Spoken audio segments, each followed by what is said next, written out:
Hello বন্ধুরা, বঙ্গরানী চ্যানেলে তোমাদের সবাইকে স্বাগত। আজকে আবার চলে এসেছি প্রায় অনেক দিন পর তোমাদের সাথে একটি রেসিপি শেয়ার করার জন্য।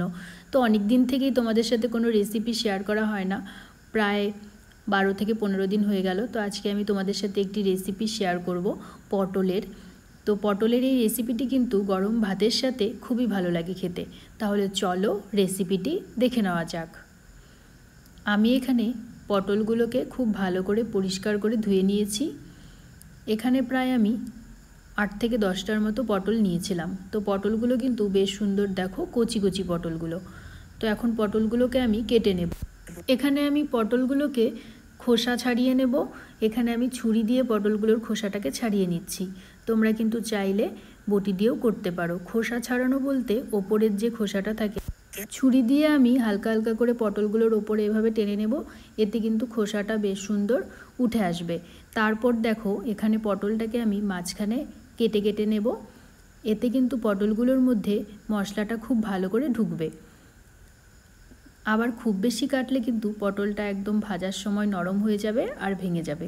তো খেয়াল রাখতে হবে, একদম খুব বেশি কাটা যাবে না। তো এভাবেই কিন্তু সবগুলো পটলকে আমি খোসাটা ছাড়িয়ে নিয়ে পটলগুলোর মাঝখানটাতে এভাবে কেটে কেটে নেব, যাতে মশলাটা ভেতরে ঢুকতে পারে।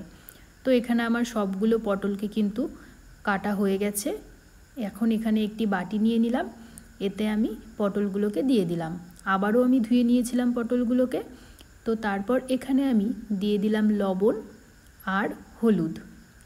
তো লবণ আর হলুদটা পটলগুলোর মধ্যে দিয়ে খুব ভালো করে পটলগুলোর মধ্যে মেখে নেব। তো হাত দিয়ে আমি পটলগুলোকে মেখে নিচ্ছি, লবণ আর হলুদটা যাতে খুব ভালো করে পটলগুলোর গায়ে লাগে, তাই আমি হাত দিয়েই মেখে নিচ্ছি। আর এখানে আমি সর্ষে দিয়ে পটলটাকে করব, তাই এখানে আমি একটি বাটি নিয়ে নিলাম। তারপর এখানে 3 চামচ সর্ষে নিয়ে নিলাম। এখানে কিন্তু আমি সাদা সর্ষে নিয়েছি। সাদা সর্ষেটা কিন্তু একটু তেতো ভাবটা কম লাগে, তবে কালো সর্ষেটা কিন্তু তেতোটা একটু বেশি পরিমাণে লাগে। সর্ষেগুলোকে আমি 3-4 বার জল পাল্টে পাল্টে ধুয়ে নেব, তারপর ঢাকা দিয়ে রেখে দেব। আর এখানে আমি মশলার মধ্যে নিয়েছি পেঁয়াজ কুচি, গোটা সাদা জিরে, কাঁচা লঙ্কা 4টের মতো, আর নিয়েছি একটি শুকনো লঙ্কা, আর 5 রোয়ার মতো রসুন আর আদা। এখন এখানে আমি একটি মিক্সিং জার নিয়ে নিলাম। এখন মশলাটাকে তৈরি করে নেব। তো এখানে প্রথমে আমি পেঁয়াজ কুচি দিয়ে দিলাম, তারপর দিয়ে দিলাম আদা, আর তারপর আমি দিয়ে দিলাম রসুন, আর এখন আমি দিয়ে দিলাম কাঁচা লঙ্কা। তারপর এখানে আমি 1 চা চামচ গোটা সাদা জিরে দিয়ে দিলাম। আর এখন আমি যে সর্ষেটা ভিজিয়ে রেখেছিলাম সেটা এর মধ্যে দিয়ে দিলাম। কিছুটা জলও এর মধ্যে দিয়ে দিলাম। এখন আমি মশলাটাকে তৈরি করে নেব।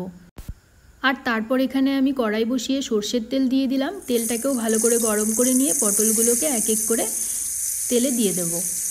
এখানে আমি রান্নাটা সর্ষের তেলেই করব। আমি বেশিরভাগ রান্নাটা সর্ষের তেলেই করে থাকি। এখন পটলগুলোকে আমি ভালো করে নাড়িয়ে চাড়িয়ে নেব, আর দুদিকটা খুব ভালো করে উল্টে পাল্টে ভেজে নেব। তো পটলগুলো কিন্তু খুব বেশি ভাজলে আবার নরম হয়ে যাবে, আবার ভেঙে যাবে, তাই খুব একদম বেশি ভাজবো না, যাতে না ভাঙে সেই হিসাবে আমি পটলগুলোকে ভেজে নেব। আর এখানে আমার মশলাটাও পেস্ট হয়ে গেছে। তো মশলাটাকে আমার পেস্ট করা হয়ে গেছে। আর এখানে আমি পটলগুলোকেও ভেজে নিয়েছি। দেখো পটলগুলো বেশ সুন্দর ভেজে নিয়েছি, আর পটলগুলো কিন্তু একদমই ভাঙেনি। তো এখন এক এক করে সবগুলো পটলকে নামিয়ে নেব।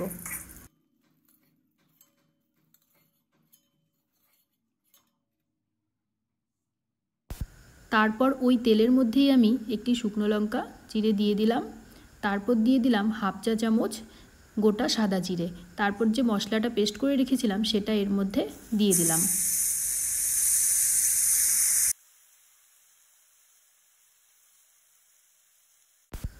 মশলাটা ভালো করে ফোড়নের সাথে মিশিয়ে নেব।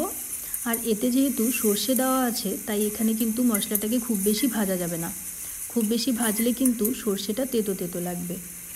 তো তারপর এর মধ্যে আমি পরিমাণ মতো হলুদ দিয়ে দিই আর লবণ দিয়ে দিলাম। এখন লবণ আর হলুদটা মশলাটার সাথে ভালো করে মিশিয়ে নিয়ে অল্প কিছুক্ষণ ভেজে নেব। 2 মিনিটের মতো আমি মশলাটাকে ভেজে নেব। তো মশলাটা ভাজা হয়ে গেছে। তো তো এখন আমি ভেজে রাখা পটলগুলোকে মশলাটার মধ্যে দিয়ে দিলাম। এখন পটলগুলো মশলাটার সাথে খুব ভালো করে নাড়িয়ে চাড়িয়ে মিশিয়ে নেব।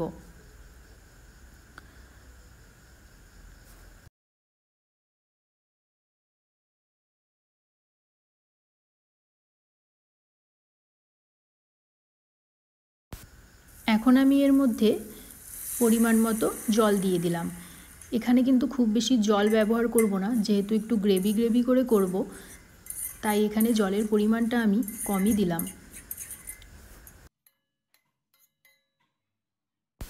তারপর ঢাকা দিয়ে দেব আমি। 3 মিনিটের মতো আমি ঢাকা দিয়ে রেখেছিলাম। তারপর 3 মিনিট পর ঢাকাটা তুলে নেব। ততক্ষণে কিন্তু পটলের মধ্যে মশলাটা বেশ সুন্দর ঢুকে গেছে। এখন আমি এর মধ্যে হাফ চা চামচ চিনি দিয়ে দিলাম। চিনিটা তোমরা তোমাদের পরিমাণ মতো দিতে পারো, আর কেউ যদি চিনি খেতে না চাও চিনিটা অ্যাভয়েড করতে পারো। এখন চিনিটা আমি খুব ভালো করে এর মধ্যে মিশিয়ে নেব। তারপর আবারও কিছুক্ষণ আমি জাল করে নেব। আবারও কিছুক্ষণ বলতে 2 থেকে 3 মিনিটের মতো জাল করে নেব। তো দেখো বেশ সুন্দর মাখো মাখো হয়ে গেছে। এখন এটাকে আমি নামিয়ে নেব। তো তোমাদের যদি আমার এই পটলের রেসিপিটি ভালো লেগে থাকে, লাইক, কমেন্ট আর শেয়ার করে দিও। আর আমার চ্যানেলটি এখনও যারা সাবস্ক্রাইব করোনি তারা প্লিজ সাবস্ক্রাইব করে দিও। তো আজকের মতো